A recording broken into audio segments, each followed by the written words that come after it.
make this possible on our end. As Philip mentioned, my name is Marina Gonzalez, and I do have the pleasure of serving as your new president and CEO at the Hispanic Chamber of Commerce.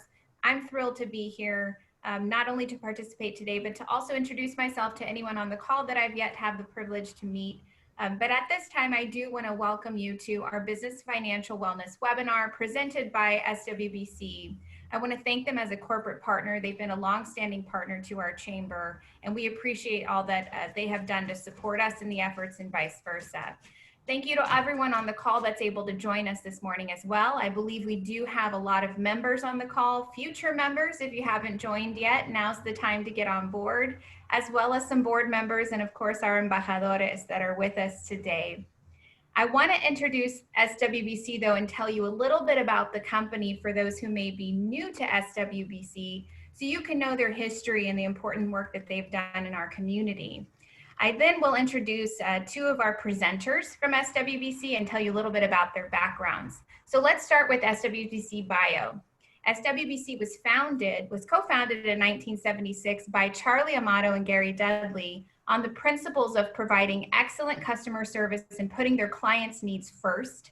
They began with just 3 employees with the goal of providing insurance and financial products to lending institutions.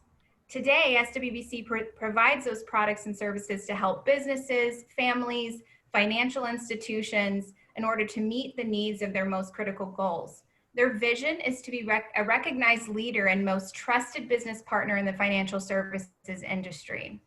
SWBC also has over 2,500 employees across the United States. They are licensed to market and serve a variety of financial products in all 50 states, and their products are also offered throughout wholly owned subsidiary corporations. A wonderful institution here in San Antonio that we've long been friends with. So thank you for being here today and for the work that you do. We are lucky to have 2 presenters from SWBC, the first being Taylor Cunningham, who's the Employee Benefits Consulting Group. Taylor Cunningham is an employee benefits consultant working with clients to deliver cohesive and sustainable benefits plans to achieve their business goals. She actively provides clients with expert advice regarding the healthcare market and designs and implements benefit plan solutions that reflect the culture and business model of the organizations, really a tailored need model that they have. She's a graduate of Texas A&M University and a licensed general lines agent. She currently serves as vice chair of the United Way of San Antonio, giving back to our community, and Bexar County Emerging Leaders Council, and was recently nominated from United Way as the Leader Volunteer of the Year. Additionally, she's an active committee chair, member of the Junior League of San Antonio. So thank you, Taylor, for being here. We're excited to hear from you in just a minute. Our second presenter today that I have the privilege of introducing is also with SWBC in the Insurance Services Department. His name is Monty Melcher, and he brings over 10 years of insurance experience to SWBC and the commercial lines producer. He holds his Texas Department of Insurance license in property and casualty and life and health since October 2007. Monty specializes in serving businesses of all sizes within the Texas Hill Country. He's earned his Bachelor's of Science in Agricultural Business from Texas Tech and University in Lubbock, and has played college football as a Raider from 85 to 87. So we didn't know that fact about you, Monty. That's nice to hear. Thank you both for being here today. Recom Tech. Absolutely, go Raiders. So we're grateful to have you today. And I believe at this time, I'm going to turn over the floor to you both for your presentations. Thank you. Thank you so much, Marina. Good morning, everybody. Monty and I are so excited to be on the call with you today and hopefully provide you with some valuable information when it comes to financial wellness for your business. Today, we're going to be talking about understanding your options during a pandemic. So to start off with, in this webinar, you will learn how businesses are adapting to those pandemic restrictions. We're going to look at 3 key areas that your business can examine to help potentially reduce those insurance premiums. And then what are some questions that you should be asking your insurance or benefits broker to ensure that your business and employees are properly protected throughout the year. So to start with how businesses are adapting to pandemic restrictions, in the employee benefits industry, we've seen a lot of changes since COVID-19 has happened.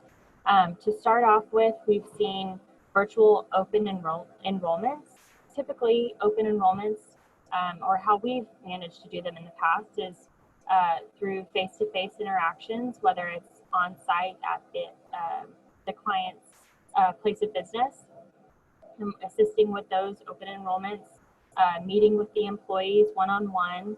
But now with just the fear of, going out and meeting different people throughout the day and interacting, we've gone completely virtual. And our clients have really, I think, adapted to this process. So typical virtual enrollment process includes an online enrollment platform for selecting benefits. The employee can go online, select their different benefit plans for the year.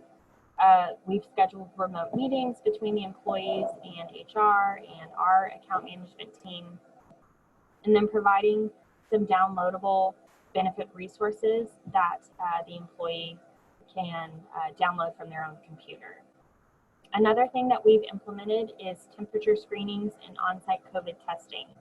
So SWBC is actually a client of the Employee Benefits Consulting Group. And so, for example, at SWBC, we have temperature screenings every morning. So when an employee comes into the office, they're required to check in for a temperature screening.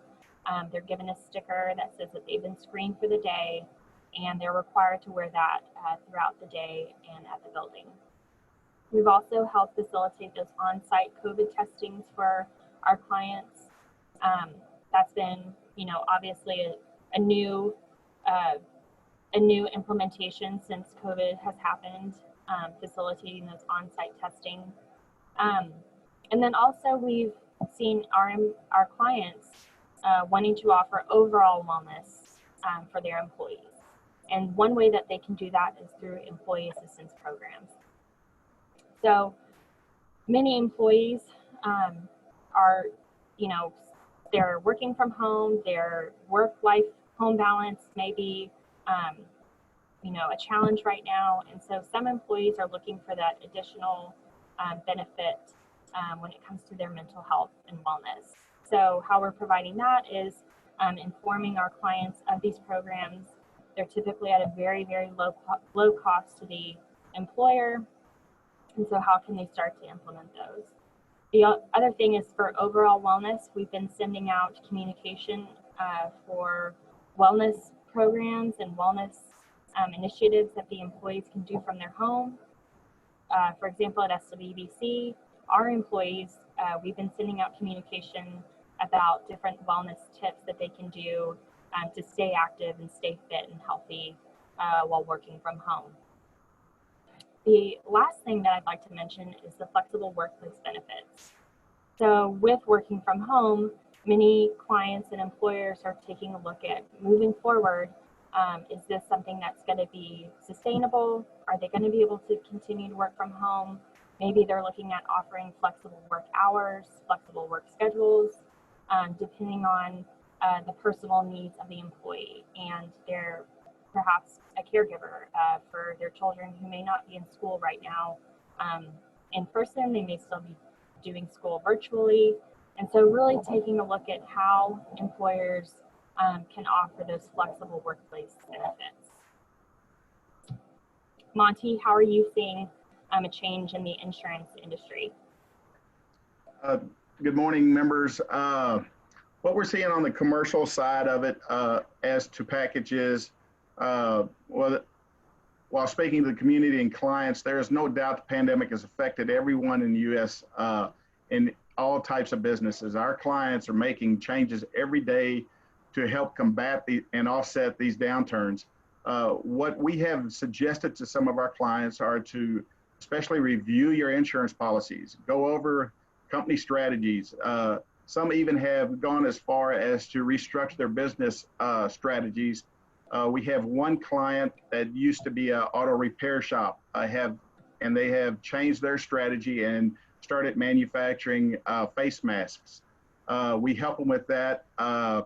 We make suggestions that help that transition go smoothly. Other things such as establishing health and safety measures to protect your employees and management by offering preventative health exams, COVID screenings, implementing hand sanitation stations, table shields, and even hiring crews to sanitize and clean your office space. Others have sent employees home to work remotely. So those are some of the changes that companies that we work with have done to stay in business and keep the level of business to where it's profitable. Here at SWBC, our management has adopted a wellness program for our employees and management, helping to improve diets while working remotely, increase exercise and daily activities, especially while sitting at home and working through the computer, challenging employees with healthy activities and employee competitions to keep them active and they don't get into that daily rut and not stay competitive and productive. The industries we have seen get hit the hardest, of course, are restaurants and bars, hospitality, tourism, and airlines. What we've seen with a lot of the restaurants and bars, they've implemented curbside pickup and takeout. These services from June to September have increased 90% over the first half of the 2020 alone. Restaurants have also promoted outside dining while still social distancing. Bars, wineries, breweries, distilleries, they've been hit the hardest, it seems, because they shut them down. They have restructured and started serving food so they can meet the 51% food sales and be reclassified as a restaurant, TABC. Hospitality and tourism. This is another big hit in the for industries. Hotels in the U.S. have lost an estimated $46 billion since February in just reservations. They estimated the pandemic has affected this industry 9 times worse than 9/11 alone. And then the airlines had to reinvest capital to upgrade and implement sterilization and filtration procedures, which they don't estimate this industry to be back to a comfortable level of business until 2022.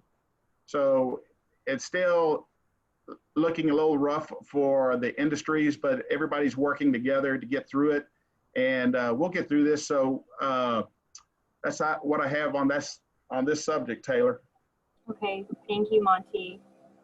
So next we're going to look at some key areas that your business can examine to help potentially reduce insurance premiums. So to start off with, in the benefits realm, one way that we like to talk to our clients about reducing costs is through wellness programs. So through those wellness programs, we offer different biometric screenings. We'll offer different targeted disease management programs, such as musculoskeletal programs, maybe some foam rolling, some stretching, those types of things. Recently, we did a case study that involved a client of ours that has about 291 employees. And at year one, they were paying $2.1 million in premiums. So after implementing a wellness program, we started some different targeted wellness initiatives, such as a tobacco cessation plan, looking at the overall population's diabetes. There was an issue with that. And so really trying to implement different ways in which we can reduce those down. And by year 3, after we've implemented the wellness program, they were down 21% in the cost of the premium. So it went down to about $1.7 million, which is huge. So really taking a look at what areas can the employer look at their employee population and help with that. The other piece within the wellness programs is the education and communication piece to the employees. So like I mentioned earlier, what we do is we send out monthly wellness newsletters that include tips on how to stay fit and active, but also maybe some different healthy recipes that the employee can take home with them and use with their family. Maybe some education and communication about how to properly use the plans. What's the difference between a PPO plan and an HMO plan? All of those different types of education pieces fall under that wellness program. The other thing that I mentioned was the mental health piece. So offering the employee assistance programs to your employees, and then also offering those telehealth, the telehealth medicine, the visits right now because of COVID. Carriers are offering them at a $0 copay, making sure that your employees are aware of that. And so different things that we do along the way throughout the year within that wellness program. The other option to look at is to evaluate alternate funding options. So we have groups that maybe are fully insured and they've been fully insured for a while, but maybe that group is large enough to where they can pull out and take a look at that group's population, take a look at their claims and see how that group specifically is running, and maybe looking at some level funding options or some self-funding options. That's another way to reduce the premiums potentially. And then through employee education. So like I mentioned, making sure that the employees understand how to properly use their healthcare plans and help eliminate unnecessary expenses. So for example, we like to educate the employees on how to properly use their urgent care facility versus an ER. So if it's maybe a minor injury, go to the urgent care for that $75 copay versus going to the ER when you're paying the $500 copay. So those are some areas that we like to talk to our clients about, make sure that they fully understand their plan and how to best effectively use it to their advantage.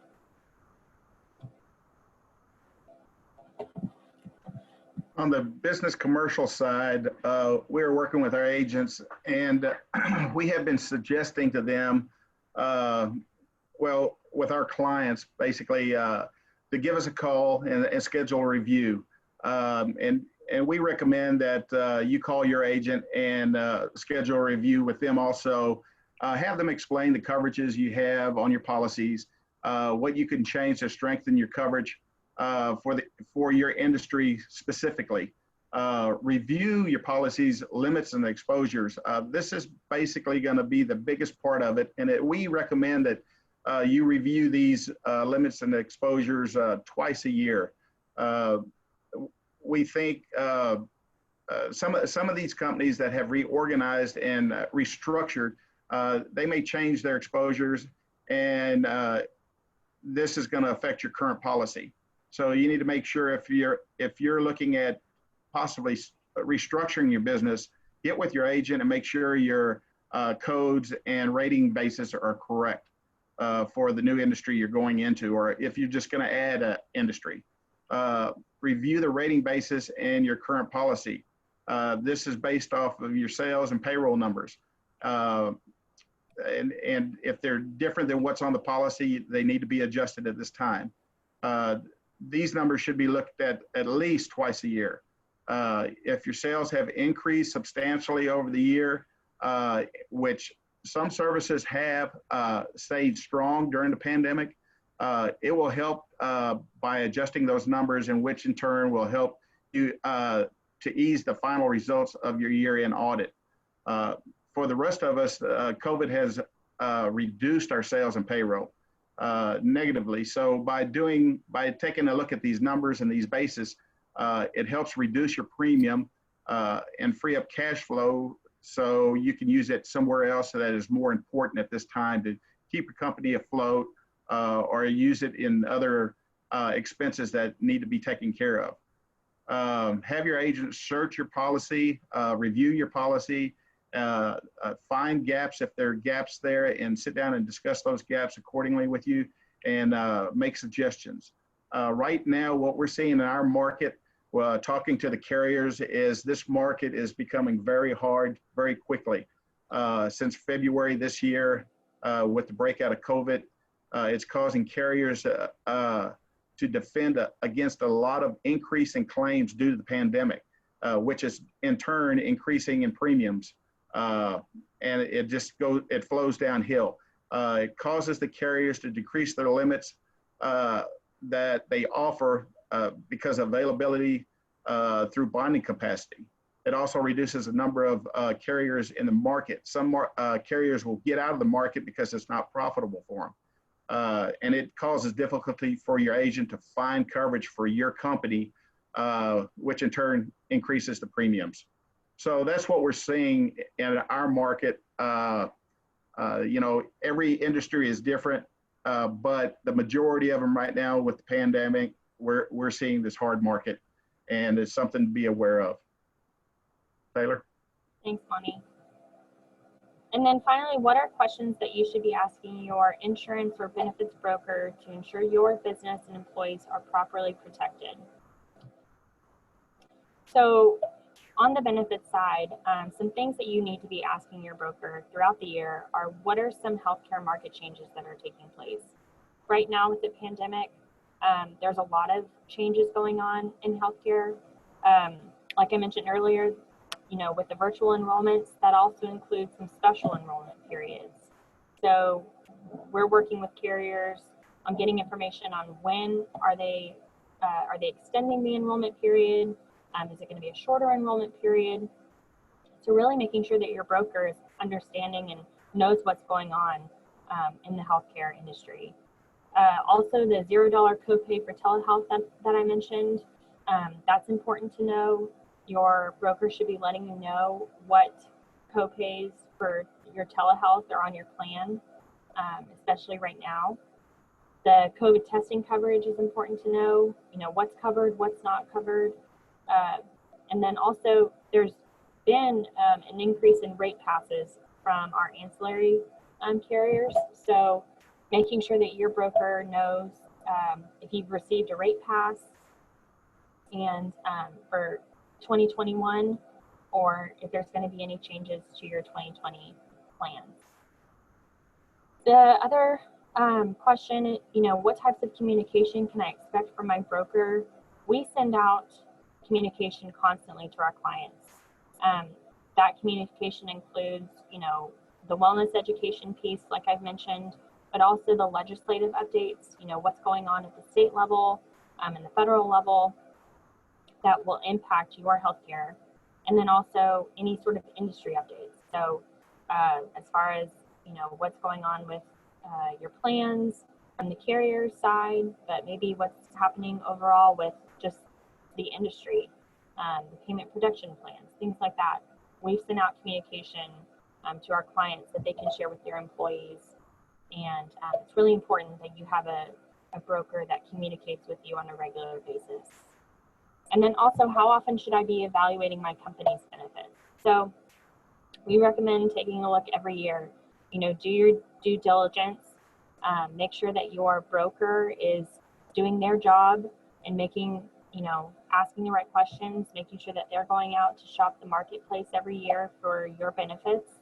And that's something that we've seen before where, you know, maybe some other agents can become complacent and maybe hasn't taken a look at your plans in 2-3 years. And at SWBC, you know, we really pride ourselves on that customer service and making sure that we're putting our customers first and taking a look at their health plans every year, evaluating it every year, making sure that, you know, if this is not the right fit, maybe there's something else that we can adjust for the next year. So those are the questions that you should be asking your benefits broker throughout the year. Monty? Okay, on the commercial side of your business policies, you need to talk to your agent and find out what programs you can put in place to help reduce premiums and look more enticing and marketable to the insurance carriers. Evaluate your strength and strengthen your company cyber programs. This is one coverage that a lot of people do not have on their policy. It's somewhat of a new coverage, but we're seeing an increase in these claims due to COVID. Just this year, this industry is expecting claims expecting them to double over the last 6 months. So if you take the last 6 months, those claims are going to double through the end of the year. And we suggest that you evaluate your cyber program once a year. It's constantly changing. If you don't have a program implemented, we would recommend that you talk to your agent and get one implemented to protect against ransomware. Ransomware attacks are the major claim of cyber security currently. That people get in by email compromise schemes, phishing schemes, social engineering. And a lot of people don't know what social engineering is, but it's where your employees are hacking into the system from internally during work hours. There's a network security practices that you need to take a look at. Encrypting emails, strengthening firewalls, and if you're working remotely, have employees working remotely, implement a VPN service. This helps protect your network. Review your company employee handbooks and safety programs. Update and implement updating and implementing a commercial policy for commercial auto, such as no mobile device program while driving. This is going to help your premium. Review your sexual harassment programs. Implement a program with procedures to help in case of another pandemic. Where are you going to go to work? What are we going to do with employees? How are we going to set up the computers? Things like that, that you need to take a good close look at. Consider additional coverages to protect your assets. Again, cyber liability is the #1 coverage that most policies don't have, or most companies don't have. It's a separate policy by itself. Another one is employment practices liability insurance, which is also called EPLI coverage. It protects owners from wrongful termination of employees. It protects also and defends against discrimination, sexual, race, age, and disability. And this could also be a discrimination between employees or sexual harassment between employees. It protects the company. The last one I need to mention is if you have a board of directors, D&O coverage, a director and officer coverage. This coverage protects board members, officers, and their spouses from company decisions they made while serving on the board.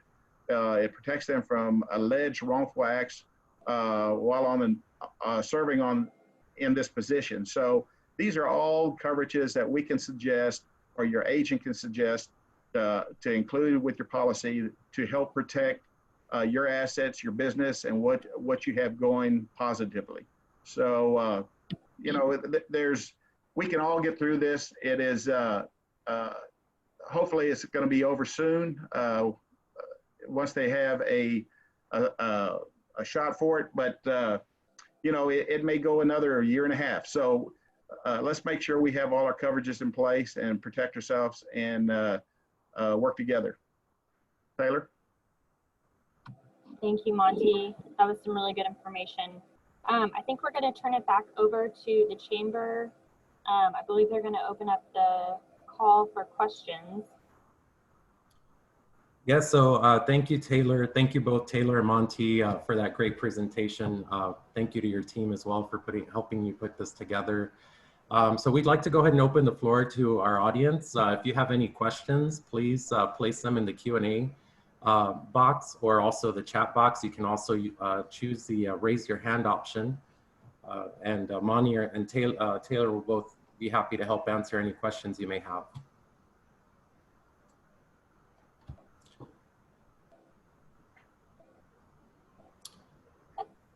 All right, so it looks like we have a question that came through asking how has the pandemic affected business income? Taylor, that's mine. Business income is basically written around property coverage, and it is triggered by a direct physical loss or damage to that covered property. Those losses will need to arise from covered perils, which are listed on your policy, resulting from the suspension of business operations. But this coverage, most policies exclude virus, bacteria, and disease. So, you know, the pandemic is one of those things that nobody has really taken a good close look at. They are some restaurants have filed suit and say they should be included with the business income, and they should get paid back with business income because they had to shut down. You know, we don't recommend filing that suit because we don't think it's going to come through. The insurance industry did not charge premiums for the bacteria, disease, or pandemic, so we think it's going to lean and stay with the property side. But down the road, you're going to probably see some new endorsements that they're going to add into the policies that you can pick up that will protect you, probably not totally, but partially against the pandemic. It's going to be very pricey, but you'll have an option to use it.